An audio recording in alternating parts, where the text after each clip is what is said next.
Question de preuve, épisode 15, enregistré le 31 mars 2020. Coronavirus, mise à jour judiciaire numéro 3. Du studio Léo Laporte, je suis Hugo Martin, avocat en pratique privée depuis plus de 20 ans, fondateur de Rivercast Media, plateforme qui héberge des podcasts dont Question de preuve, où l'on traite de droit, de justice et d'actualité juridique. Cet épisode ne sera pas soumis pour reconnaissance de formation continue auprès du Barreau du Québec, étant donné sa courte durée, et puisque je le veux un peu à saveur de messages d'intérêt public. Aussi, j'ai tenu à le diffuser dès que possible, étant donné la situation de pandémie qui alimente notre quotidien.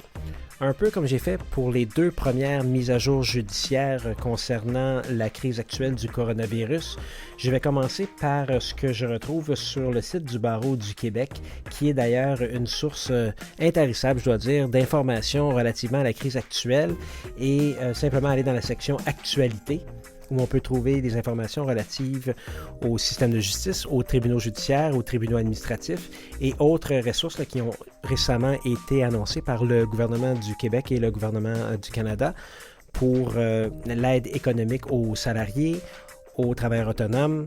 Donc, il y a plusieurs informations qui sont disponibles, encore une fois, sur le site du Barreau du Québec. Tous les liens que je vais mentionner aujourd'hui sont disponibles dans les notes de l'épisode, soit sur votre application de balado, soit sur le site rivercastmedia.com, /show, question de preuve, ou plutôt la section question de preuve du site rivercastmedia.com.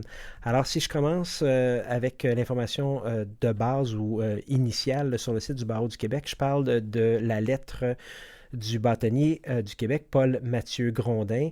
Je pense que c'est une lettre qui est faite maintenant de façon hebdomadaire. Donc, il nous souhaite une excellente nouvelle semaine dans les circonstances, dit-il, et il remercie les membres du Barreau du Québec pour la capacité d'adaptation à cette situation exceptionnelle. Il y a des billets, des bulletins qui sont disponibles sur le site du Barreau du Québec, un petit peu comme je vous disais. Et au niveau des nouvelles du jour, il nous rappelle que sur le site du Barreau du Québec, il y a un tableau des mesures économiques qui sont disponibles et les informations qui s'appliquent pour à toutes les formes juridiques de bureaux d'avocats, les sociétés par action, les sociétés en nom collectif, et il y a le tableau nous dit quel genre de ressources qui sont disponibles. Ensuite de ça, on a le rappel que le juge Clément Sanson a tenu un dossier en matière familiale tout virtuel avec témoins, avocats. Tout le monde était à distance et pouvait se voir et s'entendre par le biais de leur tablette ou leur téléphone. Il semblerait que c'est une première historique. Donc, je vous tiens informé de ça et le bâtonnier du Québec félicite tous ceux qui ont participé. Au niveau des notaires, on sait qu'ils peuvent maintenant en faire davantage par moyens technologiques. Et si je m'en vais immédiatement sur l'arrêté ou le décret plutôt qui donne des pouvoirs ou des champs d'activité supplémentaires aux notaires. Donc, un notaire est maintenant autorisé à clore à distance un acte notarié en minutes sur un support technologique et il y a certaines conditions. Tout d'abord, le notaire doit pouvoir voir et entendre chaque partie. Son corollaire, chaque partie doit pouvoir voir et entendre le notaire. Lorsque le contexte l'exige, les témoins doivent pouvoir voir et entendre les parties ainsi que le notaire instrumentant, donc quand il y a des témoins à l'acte notarié. Quatrièmement, les signataires et le notaire instrumentant doivent pouvoir voir l'acte ou, selon le cas, la partie de l'acte qui les concerne. Cinquièmement, les signataires autres que le notaire doivent apposer leur signature par un moyen technologique permettant de les identifier et de constater leur consentement. Finalement, le notaire doit apposer sa signature officielle numérique. Au niveau des signatures électroniques, c'est sûr que je vais vous inviter à écouter l'épisode avec le professeur Vincent Gautret de Question de preuve qui parlait justement de la preuve technologique. C'est l'épisode 4 et dans cet épisode, on a discuté entre autres de la partie signature électronique. En continuant avec la lettre du bâtonnier du Québec, Paul Mathieu Grondin, il nous dit aussi que les huissiers, il y a certaines modifications qui ont été faites. Ils peuvent maintenant faire plus aisément la signification par moyens technologiques. Il y a aussi un arrêté ministériel à ce sujet.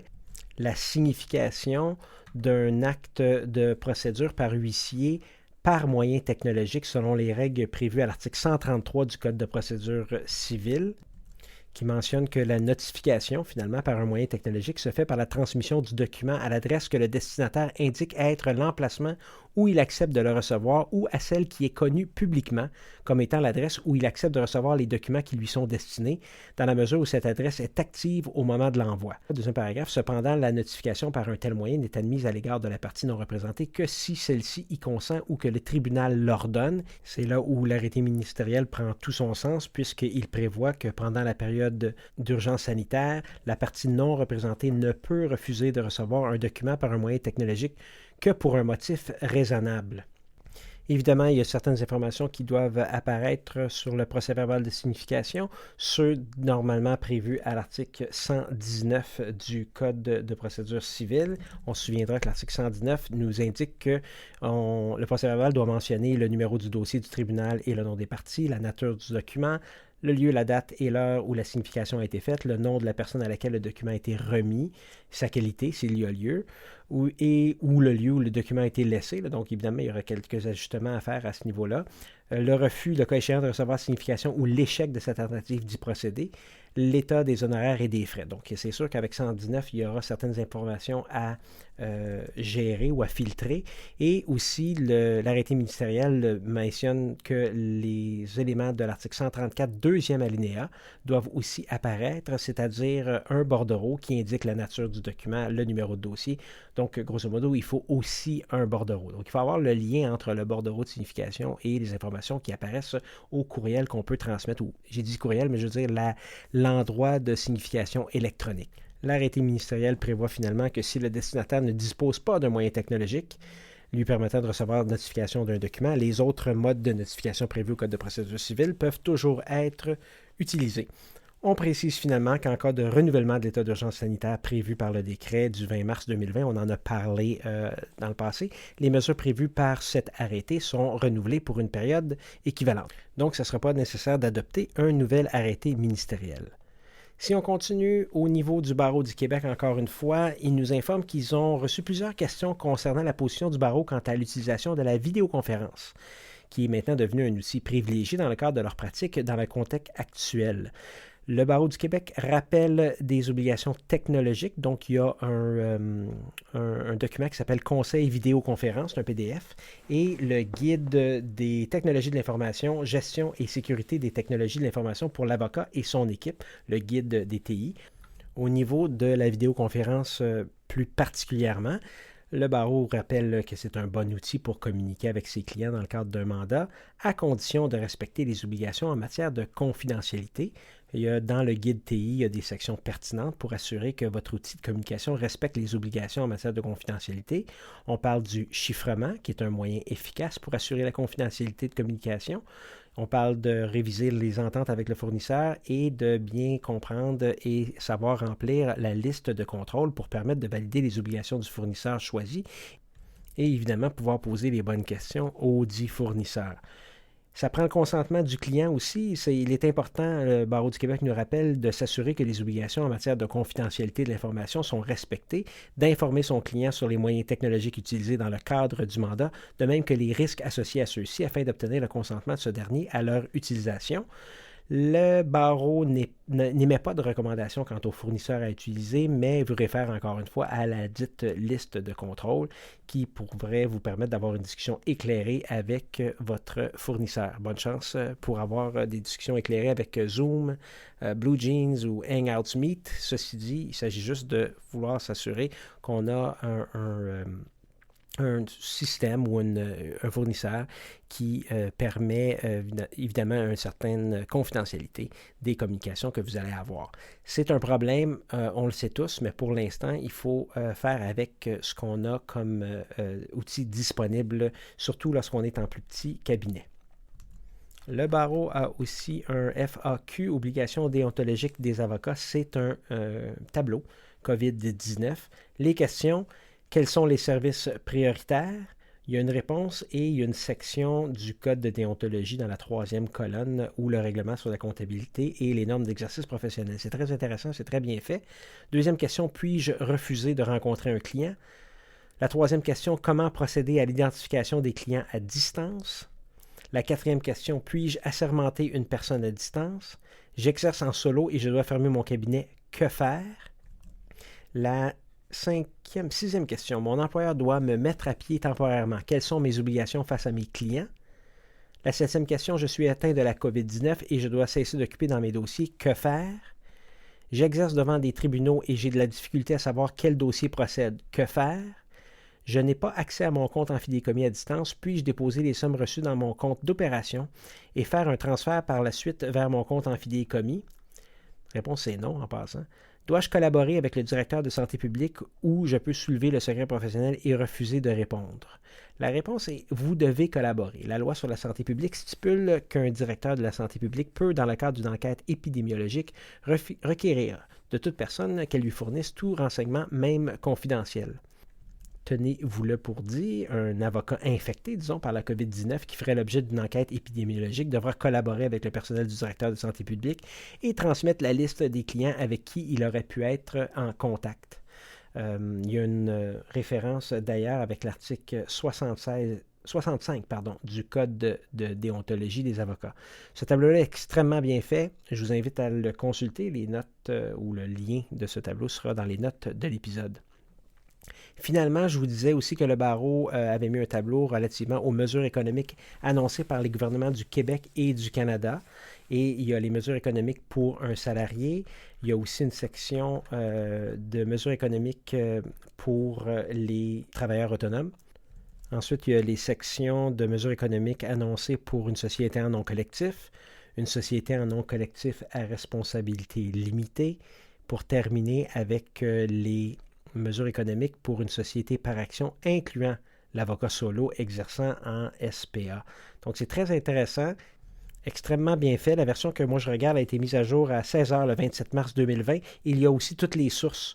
Donc, on a les projets de loi, les mesures elles-mêmes directement du Revenu Québec, de Québec, d'Investissement Québec, les soutiens aux personnes et aux familles. Il y a Finances Canada. Donc, tous les liens sont là à la fin du tableau. Je vous invite à le consulter. Je me lance maintenant dans les tribunaux judiciaires.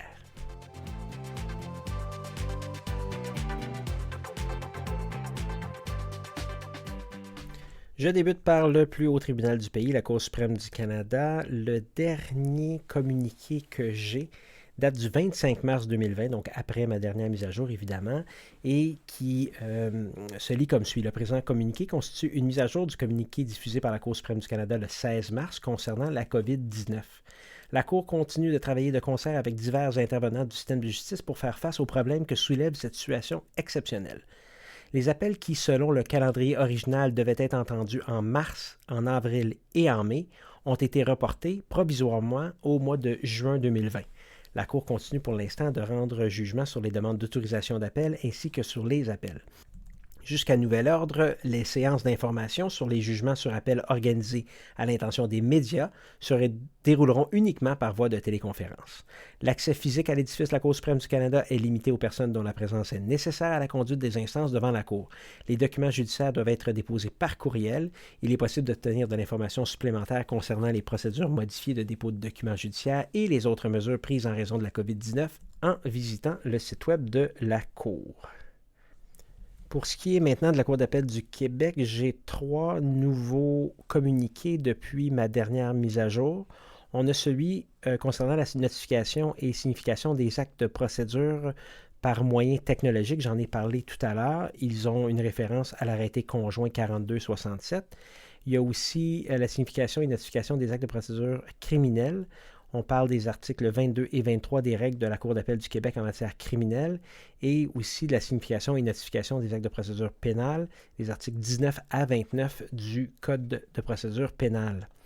Il y a aussi le 25 mars, un peu avant 2020, la Cour d'appel du Québec rappelait que les audiences du 6 au 9 avril, 14 au 17 avril, 20 au 24 avril et 27 avril au 1er mai 2020 avaient été remises. Des avis à cette fin seront envoyés à toutes les parties ou à leurs avocats et le rapport est à une date indéterminée. La Cour d'appel du Québec note que les parties à un appel peuvent s'entendre pour recourir aux articles 384 du Code de procédure civile, 72 des règles de la Cour d'appel du Québec en matière criminelle ou 67 du règlement de la Cour d'appel du Québec en matière pénale et présenter une demande conjointe à la Cour afin que l'appel soit tranché sans audience. Si la Cour le décide qu'il est approprié de procéder ainsi, elle en avisera les parties. En cas d'urgence, les parties sont invitées à s'adresser au greffe par écrit. Seules les demandes d'urgence sont entendues. La visioconférence ou la conférence téléphonique sont privilégiées dans tous les cas. Sinon, le 24 mars 2020, la Cour d'appel émettait un autre communiqué qui s'intitule « État de la situation, pandémie COVID-19 ». On parle de la suspension des délais en matière civile, les délais en matière criminelle, les délais en matière pénale, l'accès aux locaux de la Cour d'appel et on donne les coordonnées des greffes de Québec et de Montréal pour avoir plus d'informations. Les décrets sont disponibles aussi sur le fil de nouvelles actualités de la Cour d'appel du Québec.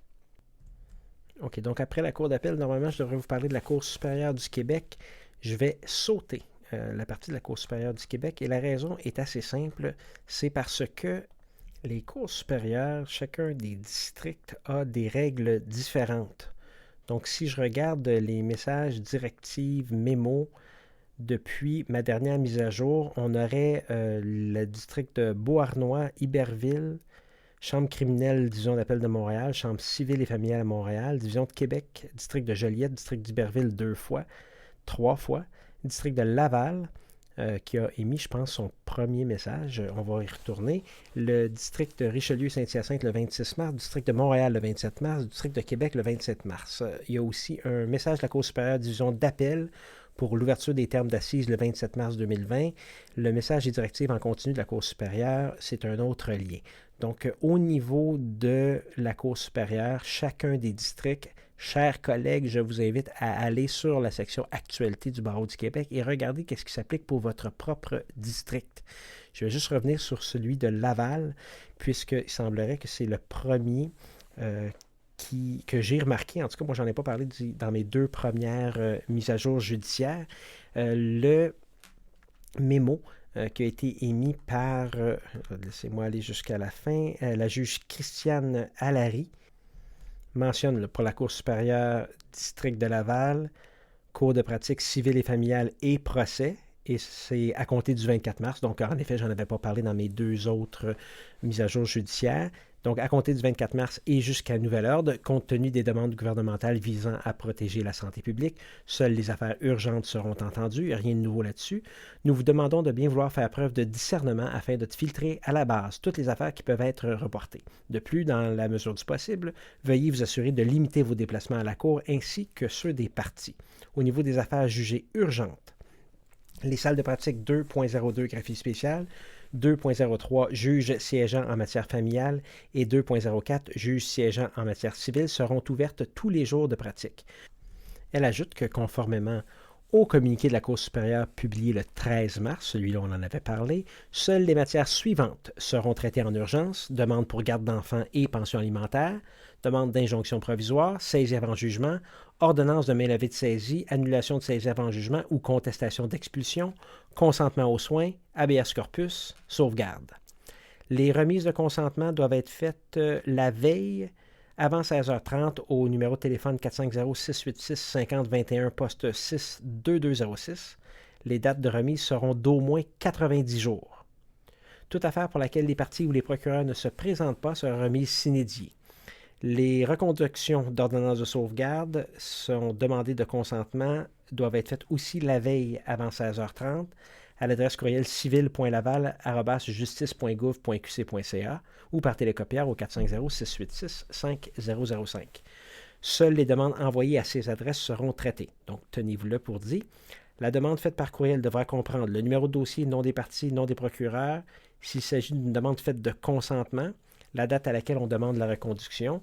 Toutes les demandes de reconduction d'ordonnance de sauvegarde seront faites pour une durée minimum de 90 jours.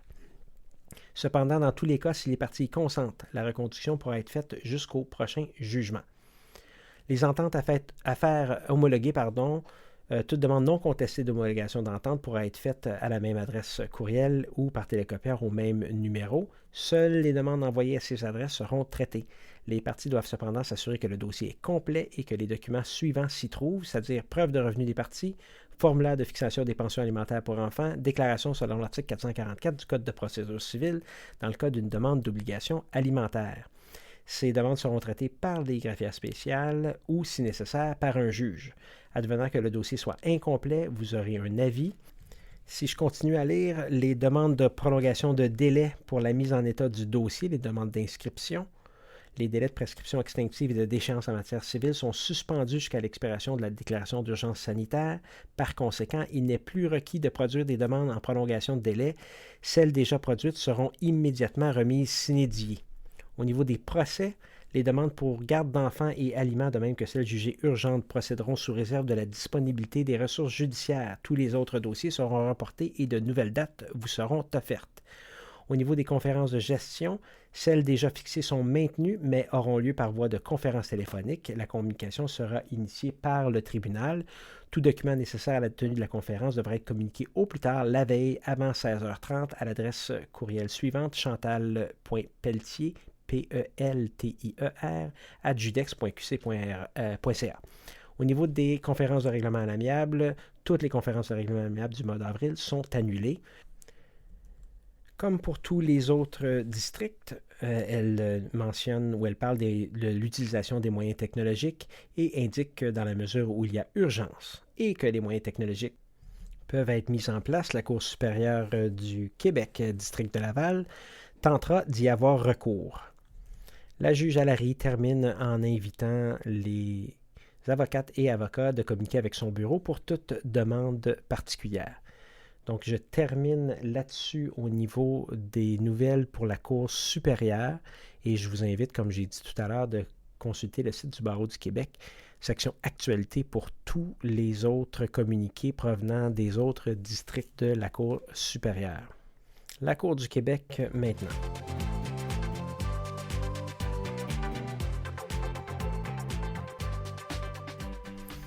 Pour ce qui est de la Cour du Québec, elle a émis un plan de continuité des services de la Cour du Québec dans le contexte de la COVID-19, la période visée dès maintenant, c'est-à-dire le 31 mars 2020 jusqu'au 31 mai 2020 inclusivement. Le communiqué de 10 pages remplace ceux publiés les 13, 15, 20, 23 et 26 mars 2020. Je ne vais pas le lire pour vous, mais on rappelle grosso modo que le contexte actuel de la pandémie fait en sorte que la Cour du Québec ne peut maintenir ses services réguliers et a dû cibler les plus urgents, lesquels sont énumérés dans ce plan. Cependant, dit-elle, un processus est prévu dans chaque région pour formuler une demande visant à ce qu'un juge évalue si une situation ne faisant pas partie du présent plan doit néanmoins être traitée d'urgence. On a en chambre civile une section de ce qui est suspendu. Premier paragraphe. La Chambre civile suspend la tenue des procès prévus à sa division régulière et à sa division des petites créances. La date à laquelle un procès sera reporté sera déterminée conformément à la pratique établie pour le district dans lequel il devait avoir lieu. De plus, grosso modo, tout ce qui est civil, qui n'est pas urgent, donc la division administrative, la division d'appel, les appels de contestation d'une décision d'un organisme administratif, les décisions de la Régie du logement, du Tribunal administratif du Québec, là, on parle des demandes pour permission d'appeler, et de la Commission d'accès à l'information, sont toutes reportées aussi. Ce qui est maintenu, on a les activités urgentes, les audiences en lien avec les demandes suivantes sont maintenues. Et là, il y a une liste d'une quinzaine d'activités urgentes là, ou de procédures qui seront entendues quand même. Ensuite de ça, il y a une section pour le déroulement de l'instance devant toutes les divisions. On va privilégier les conférences téléphoniques, on privilégie les moyens technologiques finalement pour procéder. En chambre de la jeunesse, ce qui est suspendu, tous les dossiers judiciaires ou demandes ainsi que les conférences de règlement à l'amiable en matière de protection de la jeunesse et les facilitations en matière pénale, à l'exception de ceux expressément mentionnés dans la liste ci-dessous.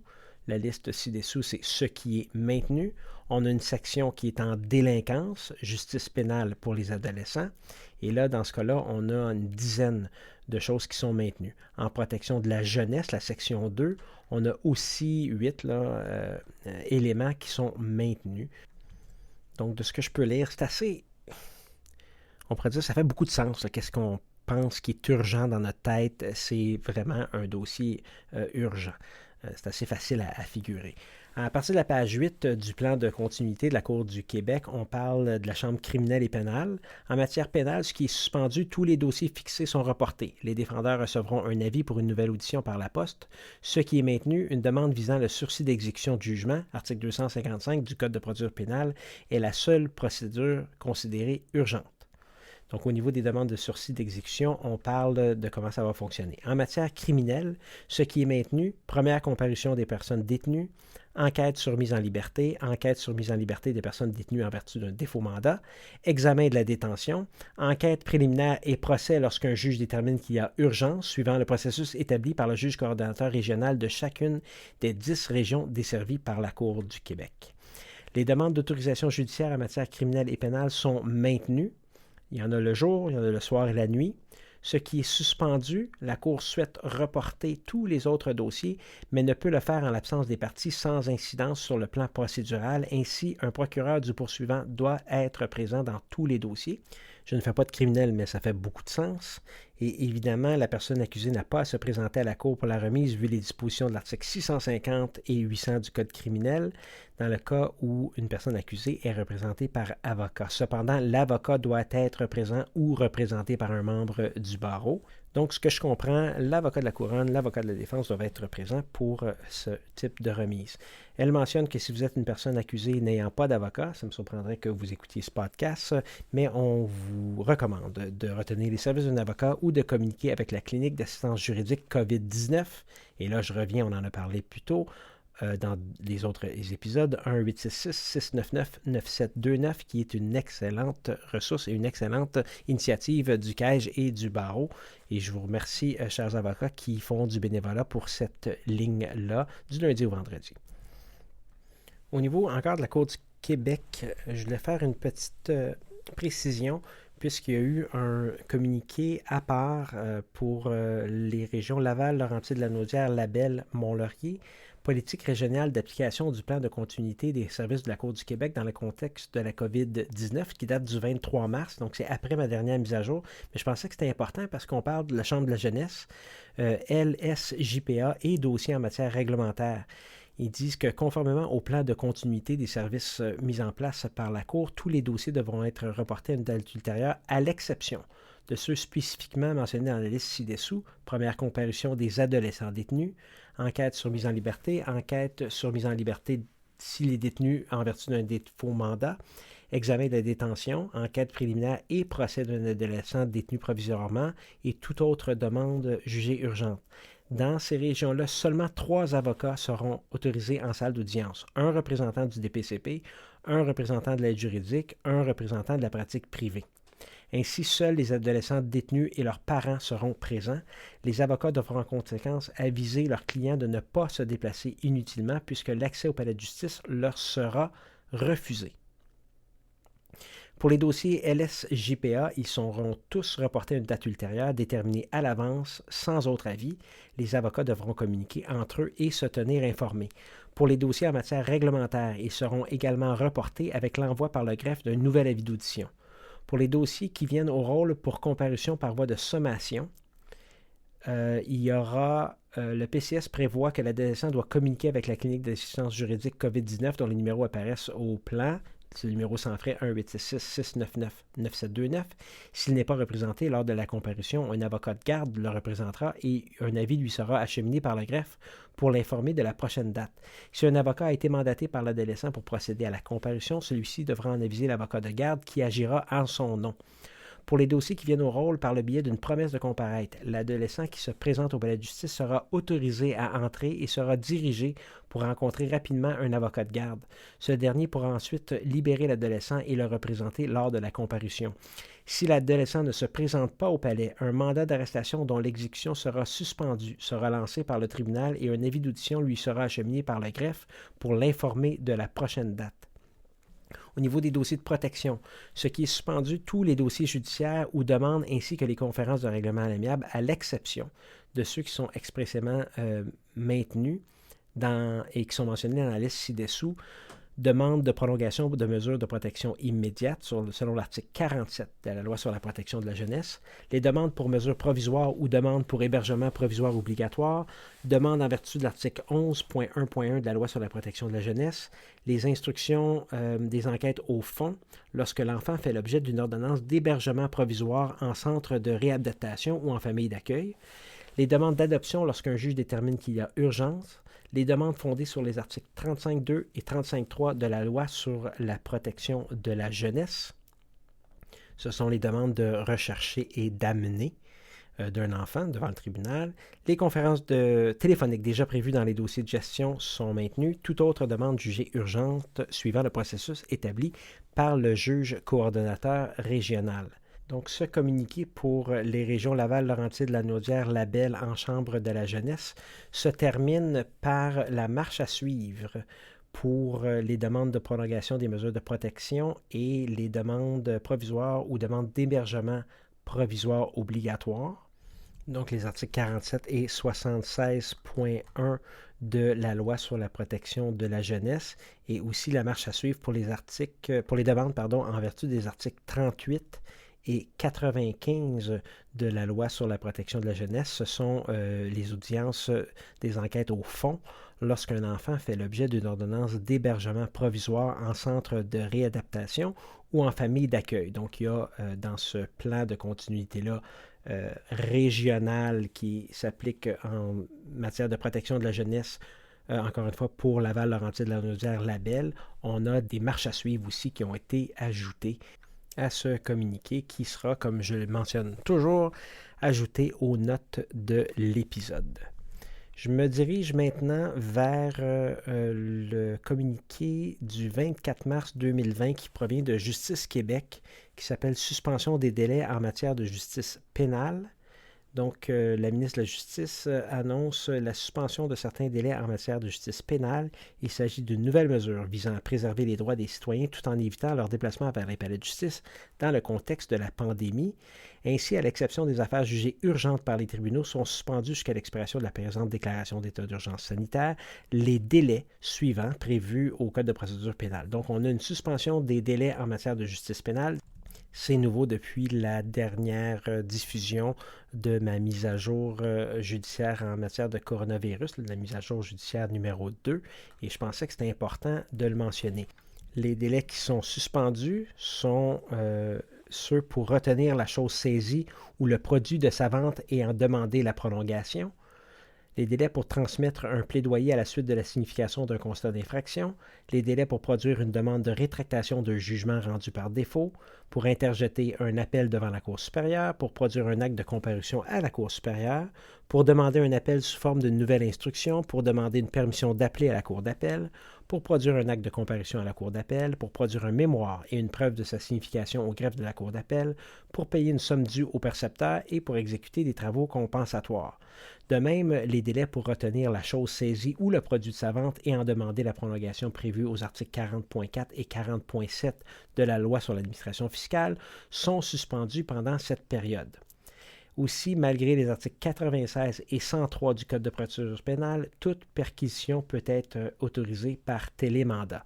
Donc, en matière de justice pénale, on a un communiqué du 24 mars et je pensais que c'était important de le communiquer à nos collègues qui font du criminel et du pénal. J'aimerais aussi ajouter que le 25 mars 2020, il y a eu des mesures temporaires d'assouplissement des paiements des honoraires pour les avocats acceptant les mandats d'aide juridique dans le contexte de la pandémie et malgré le ralentissement des activités judiciaires, il est important que les avocats de la pratique privée continuent d'accepter les mandats d'aide juridique et plus particulièrement ceux impliquant une notion d'urgence. Ces mesures temporaires visent à soulager la pression financière pour les avocats participant au régime suite à la déclaration de l'état d'urgence. Ainsi, la Commission des services juridiques a été mandatée par le ministre de la Justice pour appliquer ces mesures temporaires jusqu'à la levée de la période d'urgence sanitaire. Ce qui veut dire que les avocats pourront continuer à fournir des services et facturer les services accomplis même si l'ensemble des services n'ont pas été rendus et donc que le mandat n'a pas été complété. Donc c'est une bonne nouvelle pour les avocats qui acceptent des mandats d'aide juridique. Il y a une plus grande facilité de facturer et d'être payé. Je pense que c'est important. Je m'en vais maintenant au niveau de certains tribunaux administratifs.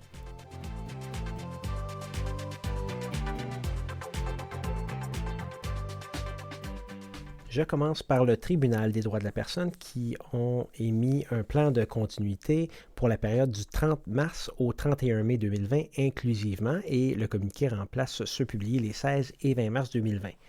Ce qui est suspendu au niveau du Tribunal des droits de la personne, les procès prévus sont suspendus. La greffière du tribunal communiquera avec les parties pour la date de report en temps et lieu. Au niveau des conférences de règlement à l'amiable, ceux-ci sont reportés à une date à être déterminée. Ce qui est maintenu, les demandes en cours d'instance, les audiences portant sur des demandes en cours d'instance dont la présence de témoins n'est pas requise sont maintenues. Elles se tiendront par tout moyen technologique approprié disponible pour les parties et le tribunal. Les parties en seront informées par la greffière du tribunal.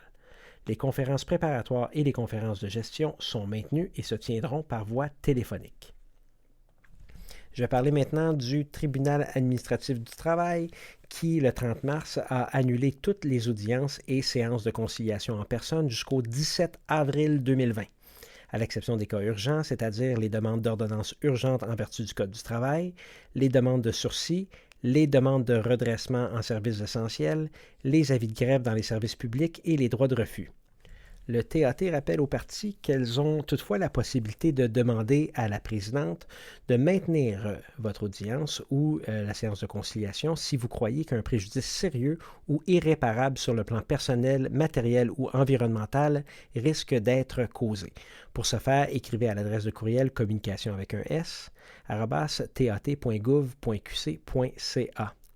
Pour ceux qui ont des questions, le TAT a une foire aux questions qui est diffusée sur son site.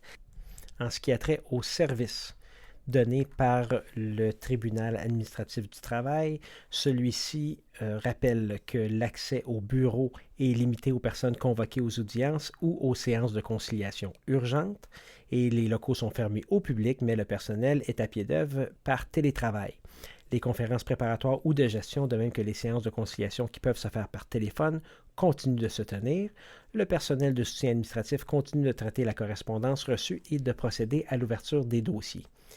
Elle offre maintenant la possibilité de transmettre les documents par courriel en plus de l'option de télécopieur. L'adresse courriel de chacun des tribunaux régionaux du TAT a été ajoutée à la page « Nous joindre » du site web du tribunal administratif du travail. Pour faciliter la communication avec les conciliateurs et agents de relations de travail, ils ont aussi ajouté des numéros de téléphone dans chacun des bureaux régionaux, aussi dans la page « Nous joindre » du site web.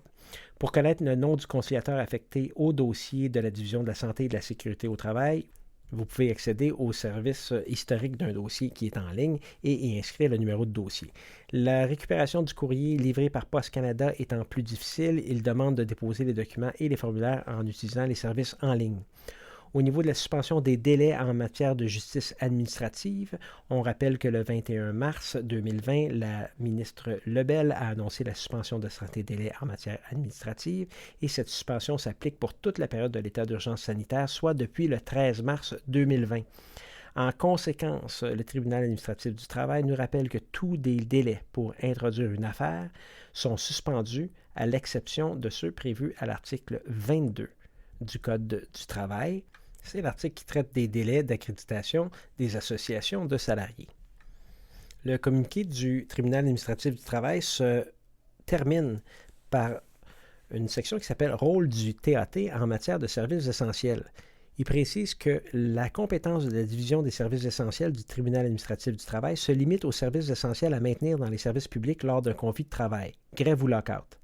Il n'appartient pas au TAT de déterminer les entreprises considérées comme étant celles qui offrent des services essentiels à la suite de la déclaration du premier ministre François Legault le 23 mars 2020, puisque cette déclaration est liée aux moyens mis en œuvre pour contrer la pandémie de la COVID-19. On continue en indiquant que les employeurs du Québec peuvent consulter la liste des services et activités prioritaires diffusés par le gouvernement provincial afin de vérifier si leurs entreprises offrent des services ou exercent des activités prioritaires. Donc, j'imagine qu'il y a une certaine confusion entre services essentiels et activités prioritaires. J'imagine que le TAT a eu plusieurs demandes à ce sujet-là. Donc, pour ce qui est des tribunaux administratifs, c'est ce que j'ai identifié comme étant important à partager avec les membres de la communauté. Ce que j'ai lu aussi qui était intéressant, c'était les lignes directrices concernant la prolongation de la validité des pièces d'identité. Donc, souvent, on a à valider l'identité d'un client quand on a un nouveau mandat avec les pièces d'identité. La Fédération des ordres professionnels de juristes du Canada nous rappelle que chaque province et territoire ont pris des mesures pour assurer la santé et la sécurité de ses employés et du public. Ces mesures pourraient inclure la prolongation de la validité de pièces d'identité, incluant le permis de conduire, qui ont expiré le 1er mars 2020 ou après cette date, afin d'éviter que les gens se rendent à un point de service pour renouveler un permis. Donc, aux fins de vérification de l'identité d'un client à l'aide de ce type de pièce d'identité, si une personne se présente et elle a un document ou un renseignement visé par cette décision, le juriste, dit-on, doit continuer de s'assurer que le document est une pièce d'identité avec photo délivrée par le gouvernement, mais peut, jusqu'à nouvel ordre, considérer le document ou les renseignements comme étant valides et à jour. On pourrait donc être devant une situation où la pièce d'identité qui nous a été fournie est expirée. Il faudrait vérifier avec l'organisme émetteur, voir si les pièces d'identité expirées sont encore valides. Je n'y avais pas pensé. La Fédération des ordres professionnels des juristes du Canada semble que oui. C'est intéressant. Tenez-vous-le pour dit. Ça se peut qu'il y ait des cartes d'identité qui sont expirées, qui sont encore valides. Un autre communiqué qui provient toujours de cette Fédération des ordres professionnels des juristes du Canada qui tient à nous rappeler les exigences relatives à la lutte contre le blanchiment d'argent. Et étant donné la pandémie qui sévit présentement, les membres pourraient éprouver des difficultés à respecter leurs obligations en vertu des règlements sur la lutte contre le blanchiment d'argent et le financement des activités terroristes. Donc, je n'avais pas lu jusqu'au mot terroriste. Ceci dit, je comprends bien l'intention de la Fédération qui veut rappeler à ses membres que les règlements ou les exigences relatives à la lutte contre le blanchiment d'argent s'appliquent encore et il faut peut-être redoubler de prudence si on a des nouveaux mandats avec des gens qui sont plus difficilement identifiables puisqu'on ne peut pas les rencontrer en personne. C'est permis de toute façon d'avoir un client qu'on ne rencontre pas en personne. Il faut être capable de l'identifier quand même. Donc, il faudrait au moins faire les démarches peut-être supplémentaires afin de s'assurer que la personne qui est devant nous n'utilise pas un stratagème pour des activités terroristes ou pour blanchir de l'argent. Ça fait le tour de l'épisode 15, Coronavirus, mise à jour judiciaire numéro 3. Si vous avez des questions, des commentaires, n'hésitez pas à m'en faire part.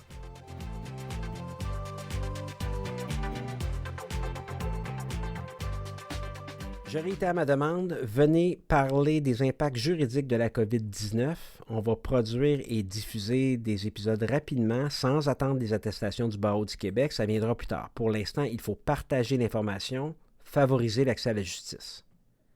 Communiquez avec moi, je suis @HRMartin sur Twitter. Abonnez-vous à Questions de preuve sur Apple Podcasts, Google Podcasts, Spotify ou n'importe quelle application de podcast. Abonnez-vous ou subscribe, c'est gratuit. Vous ne manquerez pas la mise à jour éventuelle des impacts juridiques de la COVID-19. Restez à l'écoute des prochains épisodes. Nous allons accueillir des invités de marque. Idée originale, animation, réalisation et montage, Hugo Martin. La musique et les clips audio sont de René Gagnon. À l'équipement audio, Sergio Travaglione de Musique Red One. À la recherche, James Patrick Cannon. À l'aide à la réalisation, Estelle Ney. À la gestion, au marketing et à la direction générale, Constance Saint-Pierre.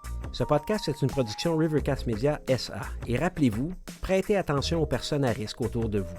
Surveillez vos symptômes, pratiquez la distanciation sociale, lavez-vous les mains, éternuez dans votre coude et évitez les rassemblements non essentiels. Informez-vous auprès des autorités. 1-877-644-4545 1-877-644-4545 et rappelez-vous, tout est question de preuve.